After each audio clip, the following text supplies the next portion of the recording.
Hello, dear children. How are you all? This is Rashmi Mishra, your English educator.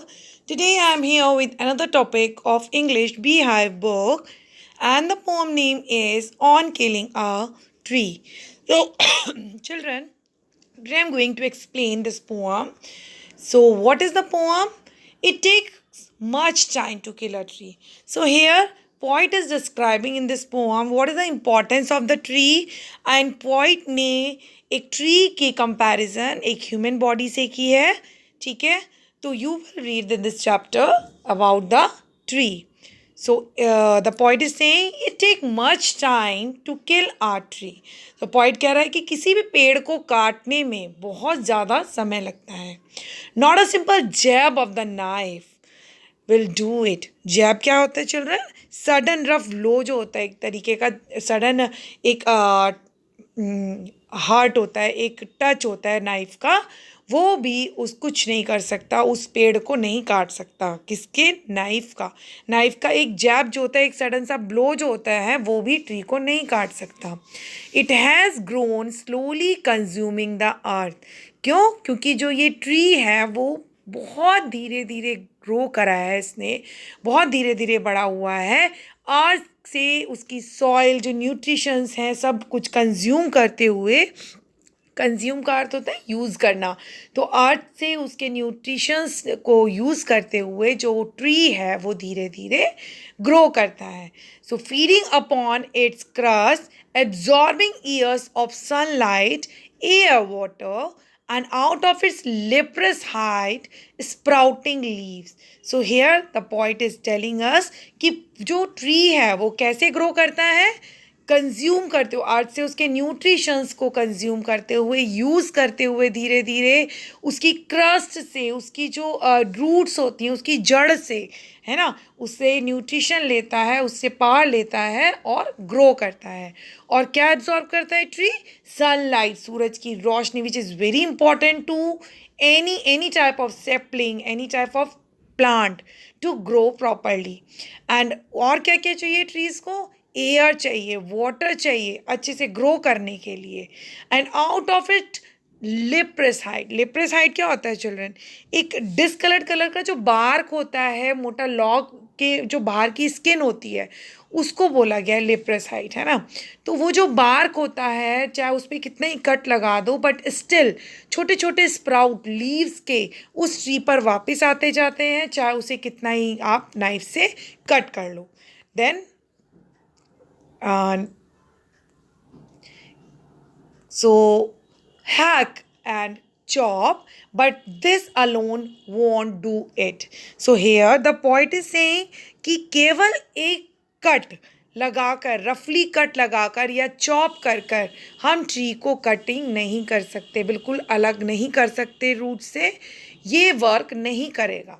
Not so much pain will do it. चाहे उसे कितना ही pain दे लो आप, कितना hurt कर लो पेड़ को नाइफ से कट करके, और बड़े जो और भी औजार होते हैं कटिंग करने के लिए, उनसे कट करके, तो वो भी उसे कितना ही पेन दे लो, बट प्रॉपरली वो अपरूट नहीं होगा.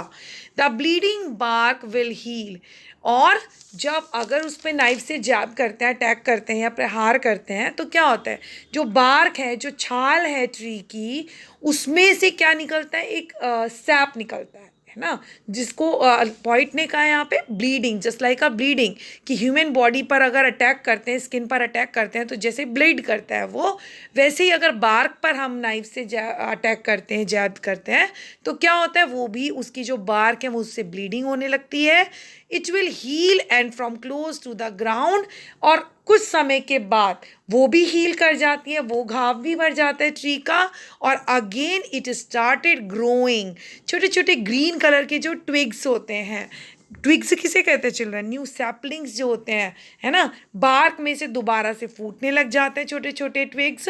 मिनिएचर बोज का मतलब ब्रांचेस, उसकी जो पेड़ की जो ब्रांचेस होते हैं उसमें से भी मिनिएचर छोटे छोटे से सैपलिंग्स निकल आते हैं after some time. which if unchecked will expand again to former size. So the poet is saying कि अगर उन मिनिएचर्स को जो टहनी पर आ गए हैं दोबारा से, अगर उनको चेक नहीं किया जाए तो वो दोबारा से एक्सपेंड करेंगे, दोबारा से फैलेंगे और फिर से वो ट्री क्या हो जाएगा, अपनी प्रॉपर पुरानी शेप में आ जाएगा. No, the root is to be pulled out. तो the point is saying here कि अगर किसी पेड़ को बिल्कुल काटना ही है, वैसे तो काटना नहीं चाहिए, लेकिन अगर काटना चाहिए, the point is trying to emotionally make us, he want to make us emotional, right? So here the point is saying कि भाई no, the root is to be pulled out of the anchoring earth. कि अगर पेड़ काटना ही है तो उसको पूरी तरह से पुल्ड करो, उसको रूट से ही पकड़ के खींचो, उसको पूरी तरह से निकालो out of the anchoring earth. So here the anchoring earth क्या होता है बच्चों? Trees which are held with the help of the root in the earth, यानी कि जो रूट के सहारे से ट्री बिल्कुल एकदम एक जगह पे अड़िग रहते हैं, जिसकी रूट की ताकत से अड़े रहते हैं ना, उसको बोला जाता है. तो उस रूट को ही पूरी तरह से जड़ से बिल्कुल अलग कर दिया जाए. It is to be road, पहले उस पर रस्सी बांध दी जाए, उसको टाई कर दिया जाए एंड पुल्ड आउट, उसको पूरी तरह से खींचा जाए. स्नैप्ड आउट, स्नैप्ड आउट का मतलब क्या होता है बच्चों? पूरी तरह से चॉप करना. जब अगर वो एक बार रूट से अलग हो जाएगा तो देन उस पेड़ को कटिंग करा जाए, चॉपिंग की जाए, स्नैप्ड आउट किया जाए यानी चॉपिंग किया जाए, और पुल्ड आउट एंटायरली, तब वो पूरी तरह से बाहर निकल जाएगा.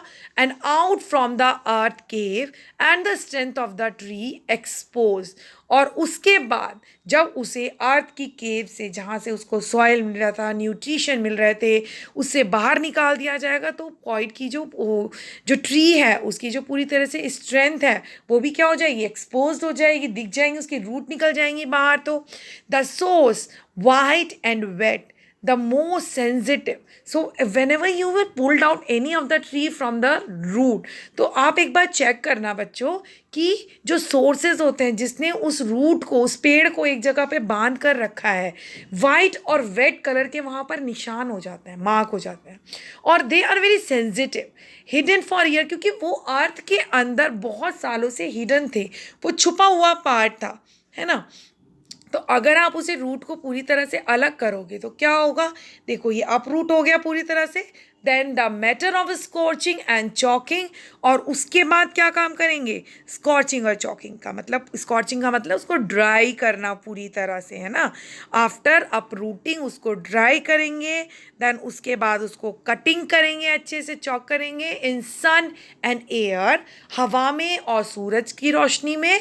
ब्राउनिंग, हार्डनिंग, ट्विस्टिंग, विदरिंग, यानी कि जब वो पूरी तरह से ड्राई हो जाएगा, ब्राउन हो जाएगा, देन हार्ड हो जाएगा अच्छे से, फिर उसको ट्विस्ट करेंगे, तोड़ेंगे उसे, फिर विदरिंग, विदरिंग का मतलब उसको ड्राई कर लेना, and then it is done. और उसके बाद ये ट्री को कटिंग का सिलसिला क्या हो जाएगा? ख़त्म हो जाएगा. It is done.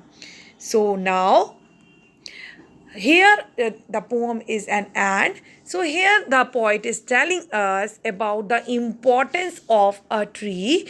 He is doing compare the tree with the human body.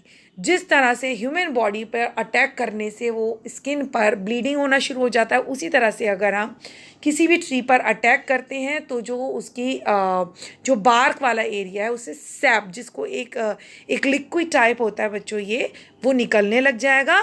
And then after some time but it grow. तो अगर अलग ही करना है तो पूरे रूट से करो ना, जड़ से ही ख़त्म कर दो, और जड़ से ख़त्म करने का प्रोसेस क्या बहुत लंबा है. So point want to make us emotional कि हम पेड़ों को ना काटें, है ना. Green India, clean India, he want to tell us. And now, what are the poetic devices which are used in this poem, children? Alliteration, bleeding, bark, white and wet. Okay, तो alliteration क्या होता है? जहाँ repetition होती है किसी भी alphabet की. Bleeding, B, bark, white and wet. Here is alliteration. Then metaphor, lepers hide, bleeding bark. So metaphor यहाँ पे तुलना करना, है ना. And then repetition, pulled out, pulled out word के जो रिपीटिशन, पुल्ड आउट जो वर्ड है वहाँ पर रिपीटिशन आपका पोएटिक डिवाइस है. So children, I think all understood very well. Keep watching this videos and do subscribe my channel. Till then, goodbye.